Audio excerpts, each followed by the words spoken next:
sejam bem-vindos ao nosso canal, Grupo de Reflexão Bíblica São Jerônimo. Hoje vamos meditar um salmo de confiança. Confiança tem a ver com a fé, confiança tem a ver como nós nos relacionamos com Deus, confiança tem a ver como nós entendemos Deus e, sobretudo, reconhecemos o seu agir na nossa vida. Vamos ver, pegando alguns aspectos do salmo, como muitas vezes acontece, a liturgia não apresenta o salmo inteiro, mas alguns versículos, e nós vamos destacar alguns aspectos deste salmo, para entendermos o que é essa confiança, sobretudo, qual é a base, qual é a motivação dessa confiança. A primeira ideia se encontra já no versículo de abertura: guardai-me, ó Deus, porque em vós me refugio. Com essa invocação, o salmista, de um lado, reconhece que Deus é capaz de protegê-lo. Deus é a sua segurança. Do outro lado, o salmista se confia a Deus, se entrega a Deus. No decorrer, no desenvolver do salmo, nós vamos ver como é que o salmista vive essa confiança em Deus, que é a sua segurança, e que por isso ele se confia a Deus. Um outro versículo interessante é o versículo 5. Ó Senhor, sois minha herança e minha taça. Meu destino está seguro em vossas mãos. Vocês podem perceber nesse slide aqui ao meu lado que eu destaquei algumas palavras e abaixo coloquei outras palavras em amarelo. Para quê? Para nos ajudar a decifrar o significado da simbologia utilizada pelo Salmo. Vamos ver então essas palavras. Minha herança. A palavra hebraica que foi traduzida para o português na versão litúrgica como minha herança tem a ver com a terra, ou melhor, uma porção de terra, um pequeno território. Nós sabemos que o povo de Deus no Antigo Testamento é estruturado em 12 tribos, e a essas tribos é atribuído um pedaço de terra, uma porção do país, para que essa tribo possa habitar, plantar, cultivar e aí extrair o fruto para a sua sobrevivência, para a sua vida. Mas entre as 12 tribos, tem uma tribo a qual não foi atribuído nenhum pedaço de terra, a tribo dos levitas. A tribo que deveria dedicar-se inteiramente ao culto, em função da nação. Então, a tribo dos levitas trabalhava junto ao templo, no santuário, prestando culto a Adonai a favor do povo, das outras tribos. Vamos suspender por hora, depois recuperamos esse aspecto de novo. Então, a primeira ideia tem a ver com uma porção de terra. A segunda, a minha taça. A taça, ou cálice, se preferirem, tem vários significados. Mas aqui eu gostaria de destacar dois significados que estão muito associados. Ela tem a ver com hospitalidade, acolhida.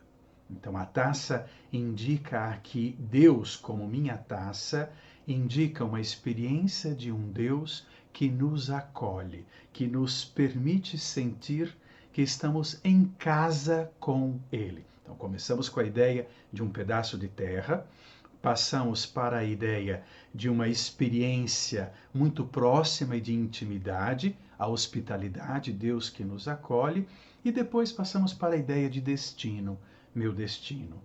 É muito comum que as pessoas entendam o destino como algo já pré-estabelecido. Deus determinou como é que nós devemos viver. É uma ideia muito pagã. Não é uma ideia que corresponde com a fé judaica, que está no Antigo Testamento, e com a fé cristã, que compreende o Antigo Testamento e o Novo Testamento, de modo especial o Evangelho.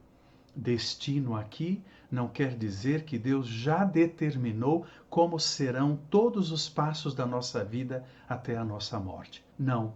A palavra hebraica que foi traduzida para o português, destino, tem a ver com uma prática de um certo jogo que eles faziam com dados, por exemplo, para decidir sobre determinada situação. É como jogar à sorte, por isso que eu coloquei a palavra sorte.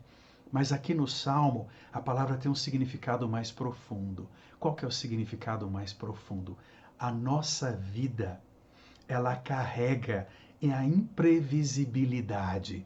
Ou seja, não somos capazes de controlar toda essa vida, mas tem alguém que é capaz de conter, de colocar as suas mãos embaixo e segurar, dar um sustento a essa vida para que ela possa desenvolver. Esse alguém é Deus. Portanto, o Salmo nos colocou diante da ideia de um território, a terra, essa terra vivida como uma experiência de hospitalidade, acolhida, uma acolhida que sustenta a nossa vida para que ela possa se desenvolver. Vamos aprofundar um pouco mais a questão da terra. Acabei de dizer, o povo de Deus no Antigo Testamento era estruturado em 12 tribos. Uma dessas tribos não recebeu um pedaço de terra, porque o seu sustento vinha do seu trabalho junto ao templo, um trabalho no qual, prestando culto ao Senhor, servia a inteira nação, as outras 11 tribos. A terra tem uma importância muito grande, de modo especial no Antigo Testamento, sobretudo nos primeiros livros.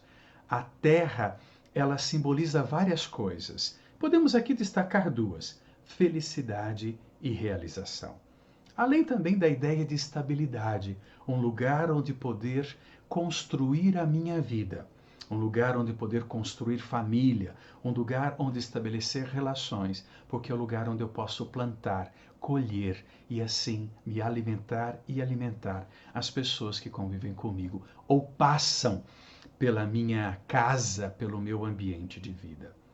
Mas, pensando na tribo dos levitas, que não tinha um pedaço de terra, o conceito de terra adquire um significado simbólico muito importante.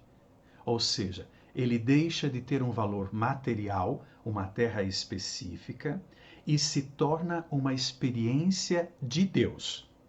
A terra, então, para quem não tem um pedaço de terra, é a certeza de poder contar com Deus. Nesse sentido, a terra representa um dom da proximidade de Deus. Ou seja, Deus está ao meu alcance, por isso a questão da hospitalidade. E Ele mesmo é a herança. Ele é esse pedaço de chão onde me construir, onde poder desenvolver a minha vida.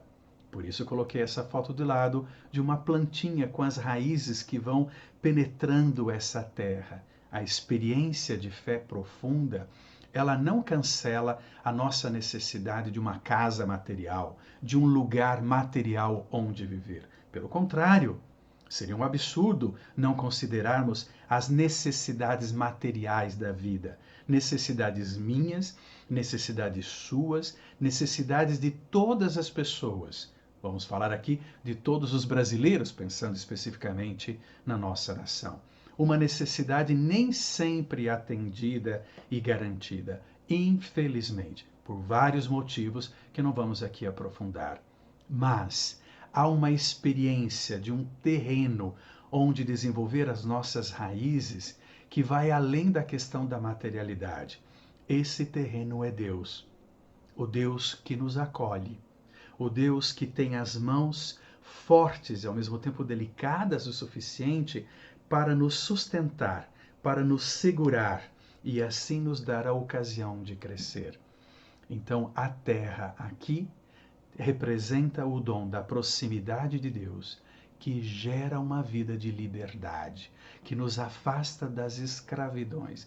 Escravidões de todo tipo, escravidões externas, a opressão que o outro pode fazer sobre nós, mas escravidão também interna, toda aquela carga de experiência de vida e de emoções que me angustiam, que me aprisionam, que me limitam. Deus é o terreno seguro e delicado no qual, colocando as nossas raízes, nós podemos crescer. Mas como é que o Salmo indica essa proximidade fértil? Porque Deus, como a terra, um dom que é Ele mesmo se dando a nós, não é uma terra qualquer. É uma terra com um humus profundo, ou seja, uma terra rica em nutrientes, que de fato pode nos dar a energia e a força para crescer. Mas como é que o Salmo representa essa proximidade? Vemos no versículo 7 uma afirmação muito bonita. Eu bendigo o Senhor que me aconselha e até de noite me adverte o coração. Deus aconselha. Aconselhar aqui tem um sentido muito mais profundo de que dar um conselho. Aconselhar significa instruir, iluminar, ensinar.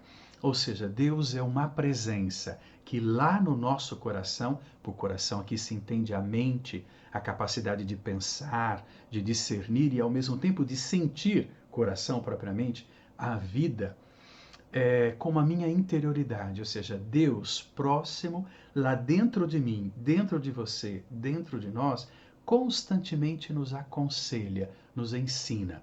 Então, o primeiro sinal da proximidade de Deus é essa proximidade que nos orienta, que nos ajuda a descobrir onde está o norte, quais passos dar, que estrada pegar para alcançar a felicidade.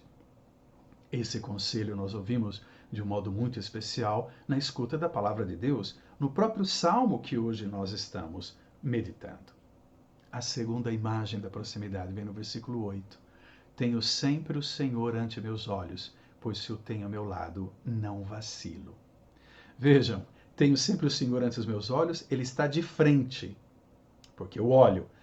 Se está ao meu lado, não vacilo. Está do lado, está junto de mim, não mais na minha frente. O Salmo trabalha com a ideia de totalidade. O Deus que aconselha, adverte o coração até a noite, é o Deus que não descansa para que a gente possa descansar.